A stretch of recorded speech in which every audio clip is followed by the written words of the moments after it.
What happens in Indonesia, both in the Mxgp and Mx2 class? Well, first up, the heat on Bali the last 2 weeks hasn't been too bad, and I am assuming Sumbawa will be the same, but I am told by Greg Atkins, who has been working on the track in Sumbawa and Lombok, that it's a lot warmer at the track than by the swimming pool where I have been. So temperatures, as they often do in our Asian rounds, could play a major part in the results. Interestingly, last year's winner was Tim Gazer with 1-1 results, but behind him came this year's hero, George Prado, with 2-2 scores, and third with 2-2 scores, and third was Ruben Fernandez with 3-4 scores. Also doing well were Romain Fevre, Glenn Coldenhoff, and Mitch Evans. Jeremy Sewer and a bunch of other riders got food poisoning and didn't do great, but I would assume this year they might be a little more careful with what they eat. GP winner Tim Gazer took his own food and came away without having to throw up throughout the weekend. We obviously missed 2020 and 2020, one in Indonesia due to COVID, but that return last year was just spectacular, with the local fans coming out in huge numbers and really welcoming us back to their, for me, amazing country. In 2019, before COVID stuffed up our worldwide travels, Gazer also won with 1 in Semarang ahead of Arnaud Tonis, who went 2-3, and Sewer, who scored 3-4 results. Gazer also won in Palembang with 1. 2 results from Fevre, who went 4, 1 in Sewer with 3-4 scores again. In 2018, at Pangkal Pinggang, Jeffrey Hurlings won with 2, 1 ahead of Antonio Cairoli 1, 2 in Fevre with 5-3, and the round in Semarang also went to Hurlings with 1 ahead of Gazer 2, 3, and Clement Desnal 4-2.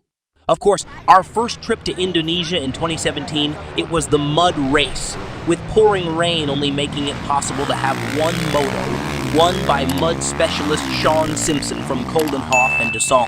So, looking at the results from previous years, we don't have a single Mxgp of Indonesia winner returning, but we do have some Mxgp riders who had success in the Mx2 class before moving up.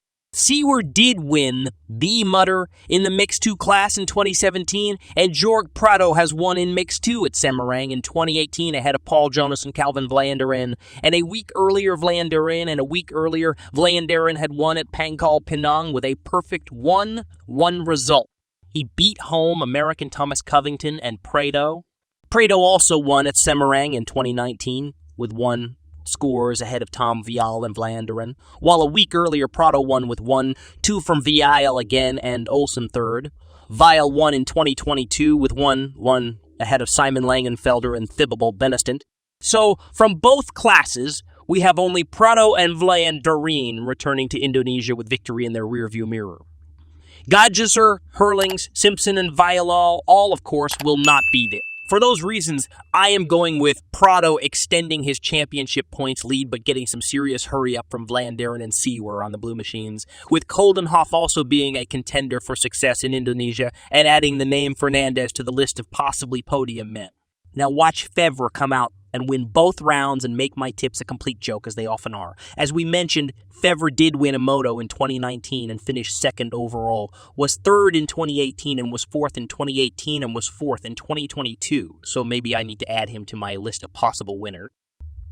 Whatever happens in Indonesia over the next 2 weeks, even without the 2 greats in Gazer and Hurlings, we will see some exciting battles, and we might see some big changes in the series points in Mixed-2, which has nearly become the class to look forward to after being just a backup for the Mxgp.